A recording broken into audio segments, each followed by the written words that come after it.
Part 1। आज हमारी ये दूसरी वीडियो है। इंट्रोडक्शन टू लीगल सिस्टम हमारा सब्जेक्ट है, उसका टॉपिक नंबर 2 है। टॉपिक है कॉमन लॉ और common legal system. Most important question है, इसके ऊपर ये शॉर्ट से नोट्स हैं और शॉर्ट से वीडियो हैं, सिर्फ आप लोगों की पेपर से पहले तैयारी करवाने के लिए। इन डिटेल आपको आपके टीचर ने क्लास में पढ़ा दिया है सारा, और आपको फुल नोट्स भी आपके पास अवेलेबल हैं। ये सिर्फ जो है ओवरव्यू के लिए है, ताकि आप इसको याद कर सकें, और जिनका कॉन्सेप्ट क्लियर नहीं है वो कॉन्सेप्ट क्लियर कर सके। ठीक है, सबसे पहले हम पढ़ेंगे कॉमन लॉ होता क्या है। कॉमन लॉ क्या है? Common law is a legal system primarily developed through judicial decisions and precedents rather than through legislative statutes and courts. सबसे पहले तो हमने समझना है कि वो लॉ जो जुडिशियल डिसीजंस की वजह से बना हो, ठीक है, उनको प्रेसिडेंट्स भी कहते हैं। उनको उसकी वजह से जो लॉ बना होता है उसको हम कहते हैं कॉमन लॉ। वो लेजिस्लेटिव अथॉरिटी या लेजिस्लेटिव बॉडी ने नहीं बनाया होता, किसी लेजिस्लेटिव कोड के ज़रिए से नहीं बना होता वो लॉ। ठीक है, उस शेप में हमारे पास नहीं होता, बल्कि किस शेप में होता है? वो जज मेड लॉ होता है, जुडिशियल डिसीजंस की शेप में हमारे पास होता है। ठीक है, इस कॉन्सेप्ट का, कॉमन लॉ का कॉन्सेप्ट कैसे है, हिस्ट्री क्या है? Common law originated in medieval England during the middle ages. Middle ages में इंग्लैंड में सबसे पहले ये कॉन्सेप्ट ओरिजिनेट होना शुरू हुआ। It evolve from local customs and the decision of जजेस who applied consistent principle to resolve disputes. इसकी बेस कहाँ मिलती है? कस्टम्स के, लोकल कस्टम जो उस इलाके की थी, जब जजेस उसको इस्तेमाल करते थे और कंसिस्टेंट प्रिंसिपल्स अप्लाई करते, यानी कि एक तरह के केसेस के ऊपर हर दफ़ा एक जैसा फैसला करते थे, तो जो हर दफ़ा फैसला किया जाता था वो एक तरह की लॉ की हैसियत अख्तियार कर जाता था। तो जब वो लॉ की हैसियत अख्तियार करता है तो उसको कहते हैं हम कॉमन लॉ। और कॉमन लॉ बना कैसे है कि जजेस ने लोकल कस्टम्स को इस्तेमाल करते हुए, प्रिंसिपल्स को इस्तेमाल करते हुए कोई डिस्प्यूट रिजॉल्व किया बार बार एक ही तरीके से, तो वो हमारी हैसियत अख्तियार कर गया अब लॉ की, और वो लॉ अब आने वाले हर उस तरह के डिस्प्यूट के लिए इस्तेमाल होगा।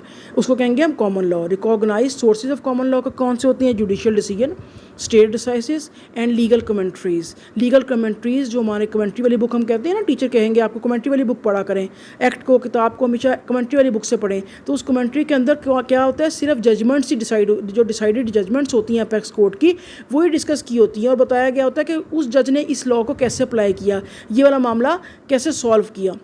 तो ये इसका मतलब क्या है कि कॉमन लॉ के रिकॉग्नाइज सोर्सेज ऑफ लॉ क्या है? जुडिशियल डिसीजन, ठीक है, स्टेट डिसाइज यानी कि प्रेसिडेंट, सिमिलर केस होगा, सिमिलर फैक्ट्स होंगे तो उसके ऊपर सिमिलर लॉ अप्लाई होगा जो उससे पहले जिस तरह अप्लाई हुआ है, जिस जजेस ने अप्लाई किया है। ठीक है, नेक्स्ट उसका सेलिएंट फीचर। सेलिएंट फीचर्स हम पढ़ें क्या है जिसके सेलिएंट फीचर के प्रेसिडेंट्स होंगे। अब ये बार बार वही चीज़ रिपीट करते जा रहे हैं, आप लोगों का कॉन्सेप्ट क्लियर होगा तो कोई मुश्किल नहीं है। लीगल सिस्टम का पेपर बिल्कुल आसान है, इससे परेशान नहीं होना। सिर्फ ये टर्मिनोलॉजीज़ हैं, इनको अपने आपने याद कर लेना है और इसको ही बार बार इस्तेमाल करना है। Common law relies heavily on precedents where previous decision guide current and future cases. जो प्रीवियस डिसीजन होंगे वो गाइड करेंगे करंट केसेस को भी और फ्यूचर केसेस के लिए भी। बाइंडिंग होंगे वो कोर्ट्स पे, कि जो आपसे पहले वाली कोर्ट्स ने जो फैसले किए हैं वो आपके लिए लॉ की हैसियत अख्तियार कर जाएंगे। ये फ्लेक्सिबल बहुत होता है। दूसरा करेक्टरिस्टिक्स का क्या है, फीचर क्या है कि कॉमन लॉ हमेशा फ्लेक्सिबल होता है। फ्लेक्सिबल इसलिए होता है कि चेंजिंग सर्कमस्टांसिस के साथ, जिस तरह सोसाइटल वैल्यूज़ टाइम के साथ चेंज होती हैं, सर्कमस्टांसिस चेंज होते हैं, उसी तरह जज जब अप्लाई कर रहा होता है लॉ को केस के ऊपर वो भी चेंज होता रहता है। जज सेंटर्ड, जजेस plays a crucial role in interpreting and applying the law. इसके अंदर जो मेन सेंट्रल रोल है किसका है? जजेस का है, क्योंकि सारा चीज़ जजेस के रिवॉल्व भी घूमती है। Case by case, decisions are made based on the unique facts of each case. हर जो केस के यूनिक फैक्ट्स होते हैं उसके लिहाज से जज अपनी डिस्क्रिप्शन इस्तेमाल करते हुए, अपना जुडिशियल माइंड इस्तेमाल करते हुए उस केस का फैसला करता है। और जो जिस तरीके से वो उस केस का फैसला करता है, अगर उससे इंसाफ मिला हो और तो वो हर उसी तरह के हर केस का फैसला उसी टर्म्स एंड कंडीशंस के ऊपर वो करता है। इसी को कहते हैं हम जुडिशियल प्रेसिडेंट्स। ठीक है, एवोल्यूशनरी है ये। Common law evolves incrementally through case law, और केस लॉ के जरिए ये एवॉल्व होता है। जितने ज़्यादा केस लॉ उतने ज़्यादा आपका ये और एवॉल्व होगा। अब ये आ गया कॉमन लॉ क्या होता है। अब कॉमन लीगल सिस्टम क्या होगा? जो इस सारे प्रोसेस को, जो भी लीगल सिस्टम इस सारे प्रोसीजर को, इन सारी बातों को मानेगा जो हमने अभी बता के डिस्कस किए हैं, उसको हम क्या कहेंगे? कॉमन लीगल सिस्टम है। ठीक है, या कॉमन लॉ लीगल सिस्टम है। डेफिनेशन इसको हम कर लेते हैं क्या है, a common legal system is a legal framework based on common law principles, जो कॉमन लॉ प्रिंसिपल के ऊपर बेस करता हो उसे क्या कहेंगे हम, common legal system, where judicial decision and precedents are central to legal interpretation and development, जहाँ पर लीगल इंटरप्रिटेशन के लिए, लॉ की इंटरप्रिटेशन के लिए, उसकी एप्लीकेबिलिटी के लिए हमने सबसे ज़्यादा किसके ऊपर फोकस करना है, जुडिशियल डिसीजन और प्रेसिडेंट्स के ऊपर, उसी को हम क्या कहेंगे, कॉमन लीगल सिस्टम। ये जो भी कंट्रीज़ कहेंगे जी हम कॉमन लॉ कंट्रीज़ हैं, हमारे हम कॉमन लीगल सिस्टम को मानते हैं, तो वो प्रेसिडेंट्स को मानेंगे, वो जुडिशियल डिसीजंस को as a main source of law मानेंगे। History of reason common legal system का कैसे हुआ, the common legal system is historically link to British legal traditions, ये लिंक करता है ब्रिटिश लीगल सिस्टम्स के साथ, ट्रेडिशंस के साथ, कस्टम्स के साथ। It has been adopted by many countries in the British Commonwealth and beyond including the United State. आहिस्ता आहिस्ता ब्रिटिश में ये इवॉल्व हुआ, फिर कॉमनवेल्थ कंट्रीज़ ने अडॉप्ट किया इसको, और फिर इसके बाद यूनाइटेड स्टेट्स जो है उसने कॉमन लीगल सिस्टम किया, अडॉप्ट कर लिया। वो मतलब क्या है कि ये सब जुडिशियल डिसीजंस को और प्रेसिडेंट्स को बहुत ज़्यादा अहमियत देते हैं।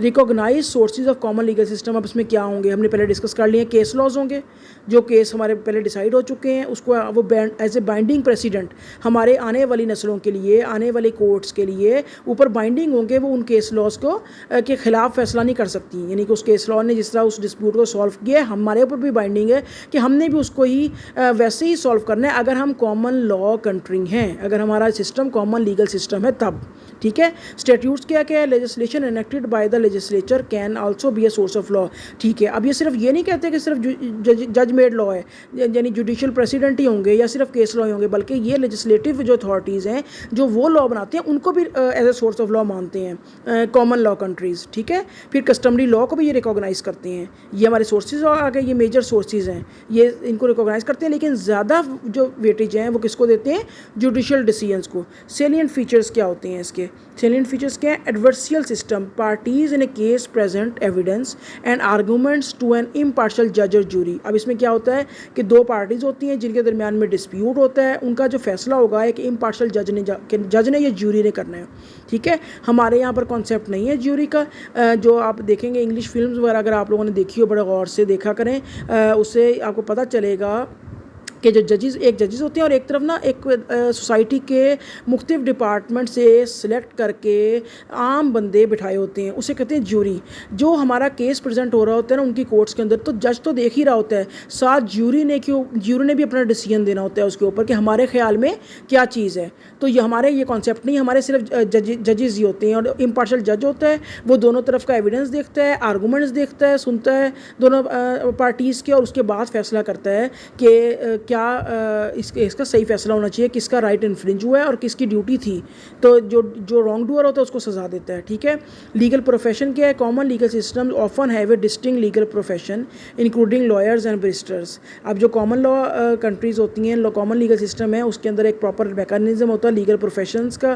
प्रोफेशन के तौर पर लॉयर्स होते हैं, बैरिस्टर्स होते हैं जो आपका केस प्लीड करते हैं, उनको प्रॉपर लॉ की, लीगल सिस्टम की तमाम बेसिक्स का पता होता है, ठीक है। राइट बेस्ड होता है ये इसका जो कॉमन लॉ सिस्टम होता है। Emphasise on protecting individual rights and liberties, main focus इसका होता है जुडिशियल डिसीजंस के ऊपर, और राइट बेस्ड लिबर्टीज़ राइट्स को प्रोटेक्ट करना मेन मकसद होता है कॉमन लीगल सिस्टम का। जुडिशियल इंडिपेंडेंस इसके अंदर बहुत ज़्यादा होती है। जजेस are expected to be impartial and free from external influence. जजेस को समझा जाता है कि वो इम्पार्शियल होंगे और उनके ऊपर कोई भी प्रेशर नहीं डाल सकता, एक्सटर्नली उनको इन्फ्लुएंस नहीं किया जा सकता।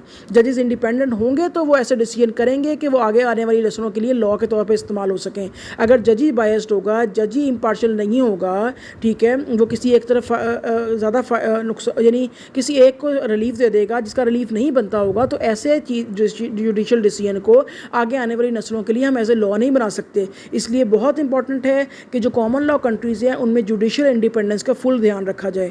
अब प्रेसिडेंट्स बाइंडिंग होते हैं लोअर कोर्ट्स पे। अब ये आपने ना एक हायरार्की पढ़ेंगे, डिस्ट्रिक्ट कोर्ट्स होती हैं, उसके ऊपर हायर कोर्ट्स होती हैं और अपेक्स कोर्ट होती है सुप्रीम कोर्ट ऑफ पाकिस्तान।